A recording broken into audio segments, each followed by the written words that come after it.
I think that like I've like done a lot of research, watched a bunch of interviews with you, and it's kind of like you have kind of a thing that you're asked about constantly. But what's more interesting, I think, is before your kind of viral success and then after your viral success. It's very interesting. Like you only worked in the industry for what, like a matter of weeks? A couple months, yeah. A couple months, yeah. yeah. 3 months. And what was like? How much money did you make while you were doing it? Like not very much money. $11,000. $11,000, yeah. Right? Was there a concept at the time that what the work you were doing was like a success or like? No, and there was no intention for anything to be successful. That wasn't ever the intent. It was. I mean, honestly, it was just extremely poor judgment and extremely poor foresight. Like I didn't think further ahead past where I was in that moment at 20, which, as I mentioned earlier, when you've never had male attention in your entire life. You just lost weight? Is that really? Yeah. Oh, interesting. And after I had lost the weight, You got a boyfriend? Yes, I was in a relationship at the time, but no, I got my breast augmentation. Okay. And so everything came at once. So it was like the movie She's All That. It's like you like took your glasses off and you're the weird art girl, and then you'd taken the glasses off. Exactly, when she's coming down. I love that movie. With Freddie Prinze Jr.? Yeah, what happened to him? I think he's not problematic. He's on Little St. James. What? No, I don't know. Oh my God. What happened to Freddie Prinze Jr.? Isn't he married to? Yeah. Ghislaine Maxwell. No, leave him out of this. They're unproblematic. Who's he married to? Sarah Michelle Gellar. Yes. What? Yeah. He got Buffy? No, he got his. No, they were both in Scooby-Doo. Scooby-Doo. Yes. Oh my God, he got Velma? He got his Scooby tree. No, he got Daphne. Valma's like, oh brother. Where are my glasses? Like, oh brother. Okay, I guess okay. That was Scooby. Okay, anyway, I think that's so. None of the rabbis that were on set said like this is going to be huge. No one said that at all. No, but I did tell them that they're going to get me killed. Why? By who?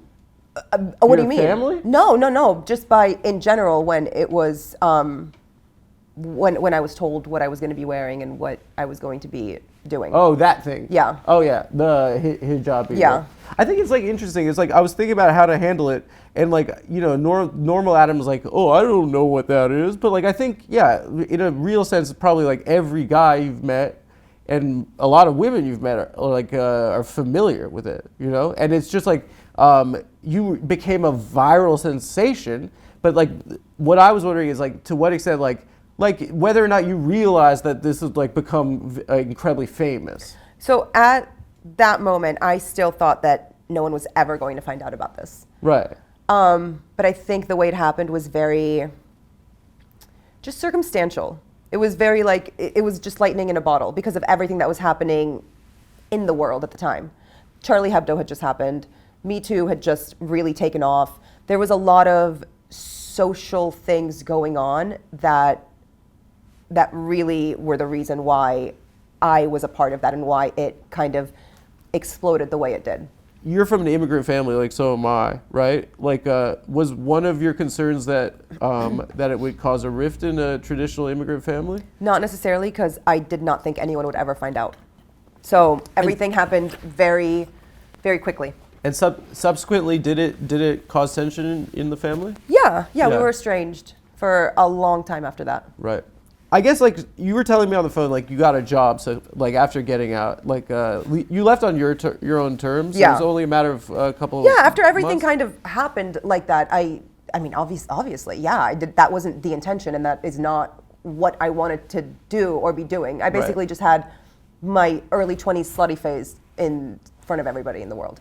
But you were telling me you got a job, and I did, yeah. I was a bookkeeper at a construction firm. And is that when it dawned on you? Like, what was the moment where like it dawned on you that like that the world was like you were famous? I felt like a burden at the office because any clients who would come in, anytime I would have to go onto a job site, anytime I would have to do anything that involved interacting with other people who didn't just work in the office with me, it was a huge not a distraction, but like I realized that I can never work a normal job again. What were the guys doing? Were they like, ugh? I mean, yeah. They're busting in their pants? Every guy that walked in? No, but there was like whispers and talks and you know what I mean? And did it cause you to be paranoid or like Yes, did very. it caused you like Yeah, there was a lot of instances where like I just had interactions with people that I realized, wow, my life is not the same. Yeah. I can't go to the grocery store. I can't go to the laundromat. I can't do any of these things. And like how did you process that like stress that put you under? I didn't process it for a really long time. I didn't start therapy until like 2016, 2017. And that's when I started processing it. But until then, I was just lashing out on anybody who would cross my boundaries, even though I didn't know what my boundaries were quite yet. And it caused you to like lose trust in people. And did it affect your sex life? Yes, I very would much imagine so. it would. Very much so. Yeah. And it still does. You think so? Yeah, absolutely. Yeah. I can't even like mentally get past somebody wanting to be with me for the novelty or for that reason. So I'd much rather just be alone. I've been in 2 long-term relationships since then, and that's it in the last 10 years. I remember there being a response in the Arab world. Yeah. Did you received fatwas? Is that right? Yeah. I mean, I don't know if it's an official one, but I'm not going to. What's an official fatwa? I think when the government does a press release and like officially announces it. And there's a seal, they get it Right? notarized. Right? I feel like they know. need to be notarized. It worked out for Rushdie, right? He gets hot girls because of the fatwa. Really? Where are my hot girls? He got I got one. He got what's her name from what's her name? Top Chef. Padma? He got Padma Lakshmi. Wait, There's an episode I love her so much. There's an episode of Curb where he's like, yeah, this guy's cleaning up because of the fatwa. Oh my God. Do you think When's that it like my turn? and your fame is sustained? That's what's interesting is that you went from virality to like proper fame, right? Around 2017, is that correct? Around 2017, what? Well, you reopened your Instagram account. You 2016, yeah. 2016. What was the impetus behind that decision? Like, That was at the same time that I left the construction firm and decided to be literally an influencer. Yeah. My goal was to reopen Instagram because ISIS sympathizers had hacked my Instagram, so Instagram shut it down. ISIS did? Yeah. Really? They were posting like propaganda. So Instagram immediately shut it down, and I didn't have an Instagram for like a year, and I worked a normal job and all of these things. So yeah, I reopened Instagram, moved to Austin, Texas. Oh, nice. And comedy mothership. yeah, exactly. And yeah, just tried to be an influencer. Did you have like kind of management or like No, were there I haven't had management until 3 years ago. You can't trust these people. No, it's not that. It's No, just they're so annoying.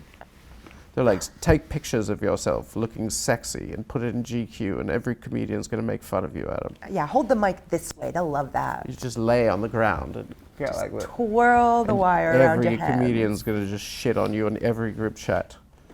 No.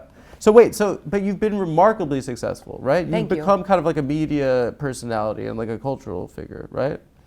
In a lot of your interviews, I've noticed that you talk. There are 2 words that are like kind of come up, and one, you talk about shame, but you talk about regret, right? Yeah. Can you like talk about shame first of all, and like what your understanding is? I'll give a soliloquy about shame. Go off. I can talk about shame all day. Go off, Queen. Oh my God. I'd love to hear it. It's such like a visceral human emotion. I think deep down behind every negative emotion, there's a layer of shame there. And shame is a really, really difficult thing to get past because along with shame comes guilt and comes regret and comes all of these other emotions that are just, they're very overwhelming and they feel suffocating. And you feel very trapped when you're dealing with shame or trying to work through it. And shame is something to overcome, is that what you're saying? Like, yeah, I believe so. It's a negative emotion, right? I think it can also be a positive one. Like if you have no shame, you probably are not a good person. You should have a little bit of shame sometimes. And what's the difference in your mind between shame and regret, I guess? I regret things that I'm not ashamed of. Like I regret speeding and getting a ticket. Because you're being a bad citizen, right? If you cut someone off in traffic. No, I don't regret that.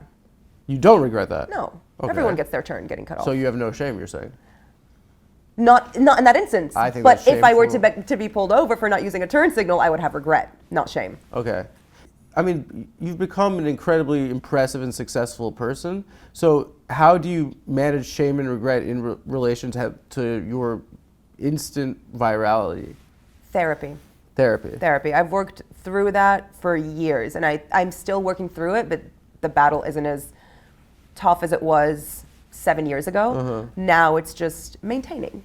Yeah. I don't know. And reminding myself, like, I don't need to carry that guilt. I made a mistake. I was a kid. Everybody makes mistakes. Everything is fine. I didn't kill anybody. You didn't make your money mining blood diamonds. I mean, I think like you didn't do anything. I think you didn't do any harm. No. In fact, you made some folks feel all right. Oh my God. No, sorry. I mean, like, honestly, it's not like a net negative on society, right? Like. No, but there are people who, like, I don't give a fuck what the incels on the internet think, but yeah. I do give a fuck about what. No, I'm not. Fatima 713, Sure. thinks, because she's being called Mia Khalifa, but she's deeply religious, and it makes her feel like she's being over-sexualized. So like that gives me guilt and shame. You could be a good person. You're not like, you don't own a rubber. Like, you still have a chance to be a good person. No, you don't own a rubber plantation in Africa, in the Congo, no, right? I'm not mining for right. You didn't like take advantage cobalt. of anyone. Like I don't know.